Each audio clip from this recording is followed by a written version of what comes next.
வணக்கம். புராணங்கள்லையும் ஆகமங்கள்லையும் மகா கணேசருக்கு பலவிதமான வடிவங்கள் சொல்லப்பட்டிருக்கு.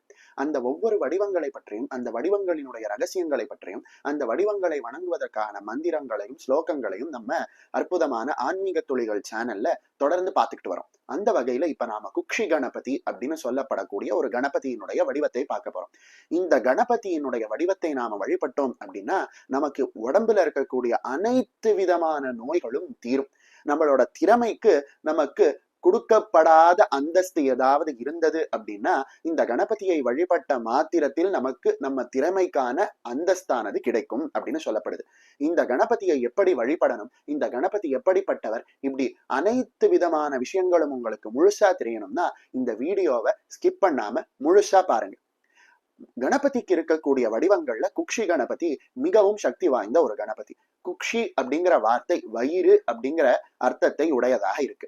கணபதிக்கு இருக்கக்கூடிய எல்லா வடிவங்கள்லையும் கணபதிக்கு பெரிய வயிறு இருக்கிறத நம்ம பாக்குறோம். ஆனாலும் இந்த கணபதியினுடைய வயிறு முக்கியமாக சிறப்பானதாக சொல்லப்படுது. ஏன் அப்படின்னா இந்த குக்ஷி கணபதியினுடைய வயிற்றுலதான் அண்ட சராச்சரங்களும் இருக்கு அப்படின்னு வேதங்களும் புராணங்களும் உபனிஷத்களும் சொல்லுது.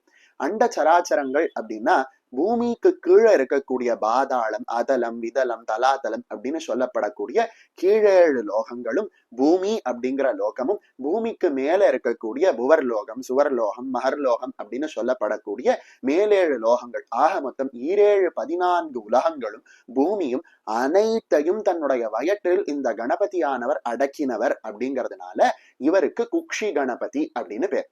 அதே போல இந்த குக்ஷி கணபதியானவர் தன்னோட வயிற்றுல ஒரு பாம்பை ஒட்டியானமாக கட்டியிருக்கார். இது எதை குறிக்குது அப்படின்னா இந்த உலகம் அனைத்தையும் தாங்கி நிற்கக்கூடிய புவி ஈர்ப்பு விசை, அதாவது ஈர்ப்பு விசையை குறிப்பது போல இந்த நாகமானது இருக்கு அப்படின்னு சொல்றாங்க.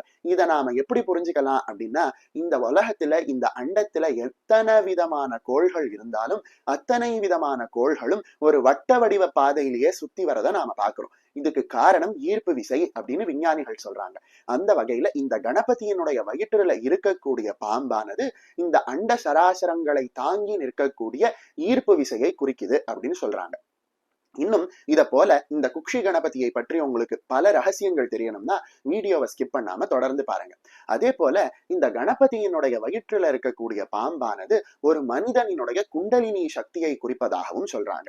அதாவது இந்த கணபதியை நாம வழிபட்டோம் அப்படின்னா மனிதனினுடைய உடம்புல இருக்கக்கூடிய ரகசியமான 7 ஆதார சக்கரங்கள்லையும் குண்டலினி ஆனது மிகவும் எளிமையாக பயணப்பட்டு மேல நம்ம தலை உச்சியில இருக்கக்கூடிய சஹஸ்ரார சக்கரத்தை அடைந்து எளிதில் அஷ்டமா சித்திகளையும் மோட்சத்தையும் அடைவதற்கான வழியை இந்த குக்ஷி கணபதியானவர் நமக்கு கொடுக்கிறார் அப்படின்னு சொல்றாங்க. இப்படி குக்ஷி கணபதியினுடைய அற்புதங்கள் ஏராளமாக இருந்தாலும் முக்கியமாக இந்த குக்ஷி கணபதியை வழிபடுவதற்கு காரணம் என்னன்னு சொல்லப்படுது அப்படின்னா இந்த குக்ஷி கணபதியை ரோகம், அதாவது நோய் உள்ளவர்கள் வழிபட்டா உடனே அவர்களினுடைய நோயானது நீங்குது அப்படின்னு சொல்றாங்க. ஏன் அப்படின்னா இந்த உடம்புல வரக்கூடிய பலவிதமான நோய்கள், முக்கியமான அத்தனை நோய்களுக்கும் காரணமாக இருக்கக்கூடியது மனிதனினுடைய உணவு பழக்கங்கள் தான். அந்த உணவு பழக்கங்கள் சரியாக இல்லாத போதும், அந்த உணவு சரியா அவன் உட்கொள்ளாத போதும் அவன் உடம்புல பலவிதமான வியாதிகளானது வருது. அதனாலதான் திருமூலர் உடம்பை வளர்த்தேன் உயிர் வளர்த்தேனே அப்படின்னு சொன்னார். இந்த உடம்பை வளர்க்கணும் அப்படின்னா அந்த உடம்பை வளர்ப்பதற்கு ஆதாரமாக இருக்கக்கூடியது வயிறு தான். அந்த வயிறு தான் இந்த மனிதனானவன் எப்படி வாழ்கிறான், அதாவது அவனுடைய உடல் எந்த அளவுக்கு ஆரோக்கியமா இருக்கு அப்படின்னு சொல்லுது. அதனாலதான் அந்த உடல்ல வயிறு அப்படிங்கிற பகுதிக்கு அதிஷ்டான தேவதையாக, அதி தேவதையாக இந்த குக்ஷி கணபதியானவர் இருக்கார். நாம ஏதாவது மருந்து சாப்பிட்டா கூட அந்த மருந்தும் முதல்ல நம்மளோட வயிற்றை அடைந்து அந்த வயிற்றிலிருந்து தான் அது எந்த உறுப்புல வேலை செய்யணுமோ அந்த உறுப்பை அடையுது.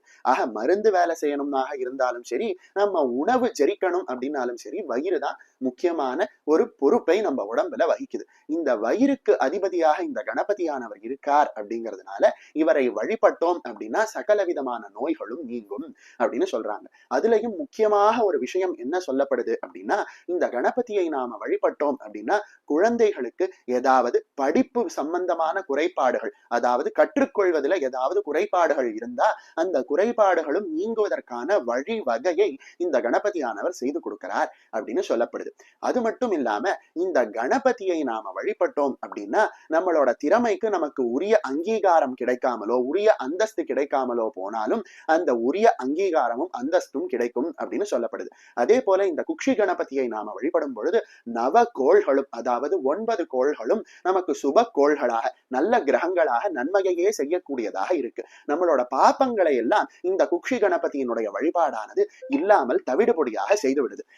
இப்படி இந்த குக்ஷி கணபதியினுடைய வழிபாட்டால் நமக்கு கிடைக்கக்கூடிய மகத்துவங்கள் ஏராளம் ஏராளம் அப்படின்னு சொல்லிக்கிட்டே போகலாம். அந்த அளவுக்கு சக்தி வாய்ந்த இந்த குக்ஷி கணபதியினுடைய மந்திரத்தை, விநாயக மந்திரத்தை நமக்கு கொடுத்த அதிசக்தி வாய்ந்த ரிஷியான கணக மகரிஷியானவர் கொடுத்திருக்கார். இந்த கணபதியினுடைய மந்திரமானது நிஸ்ருத் சந்தஸ்ல இருக்கு. இந்த மந்திரத்துக்கு அதிதேவதையாக சாட்சாத் குக்ஷி கணபதியே இருக்கார். அது மட்டும் இல்லாம இந்த குக்ஷி கணபதியானவர் எங்க இருக்கார் அப்படின்னு சொல்லப்படுறார் அப்படின்னா அற்புதமான தங்கமயமான ஒரு தீவுல இருக்காராம். அந்த தீவு எதுக்கு நடுவுல இருக்கு அப்படின்னா கரும்பன் சாரால் உருவான கடலுக்கு நடுவுல அந்த தீவு இருக்கா. அந்த தீவு தங்கமயமாக இருக்கா. அதுல மாணிக்கமயமான ஒரு மண்டபத்துல அற்புதமான ஒரு தாமரை மேல இந்த குக்ஷி கணபதியானவர் உட்கார்ந்து கொண்டு தன்னுடைய திருப்பாதத்தை ஒரு சிங்காசனத்து மேல, அதாவது சிங்க முகம் கொண்ட ஆசனத்து மேல வச்சிருக்காராம். அதே போல கையில பாசத்தையும் அங்குசத்தையும் தாங்கியவராக, அதாவது மேலிரு கரங்கள்ல பாசத்தையும் அங்குசத்தையும் தாங்கியவராக, கீழிரு கரங்கள்ல ஒரு கரத்தால தன்னுடைய ஒற்றை தந்தத்தையும் மற்றொரு கரத்தால் மோதகத்தையும் தாங்கியவராக, பெரும் வயிறு, அதாவது இந்த உலகத்தையே தன்னுடைய வயிற்றில் அடக்கியவராக காட்சி தரார். அவரோட இடுப்புல, அதாவது வயிற்றை சுற்றி ஒரு பெரிய நாகமானது ஒட்டியானம் போல இருக்கு அப்படின்னு சொல்லப்படுது. இந்த அளவுக்கு சக்தி வாய்ந்த இந்த குக்ஷி கணபதியை எப்படி வழிபடுவது அப்படின்னு கேட்டான்னா அவரை வழிபடுவதற்கு எளிமையான அற்புதமான ஒரு ஸ்லோகத்தை நம்ம பெரியவங்க சொல்லியிருக்காங்க. அந்த ஸ்லோகத்தை நாம முடிந்த போது சொல்லி, முடிந்த போது விநாயகருக்கு அருகம்புல்லை சமர்ப்பித்து நாம வழிபட்டோம் அப்படின்னா குக்ஷி கணபதியினுடைய அருளானது நமக்கு விரைவில் ஏற்பட்டு நம்மளுடைய அனைத்து விதமான கஷ்டங்களும் நீங்கும் அப்படின்னு சொல்லப்படுது. வரீங்களா அந்த அற்புதமான குக்ஷி கணபதியினுடைய ஸ்லோகத்தை நாம இப்ப பார்க்கலாம்.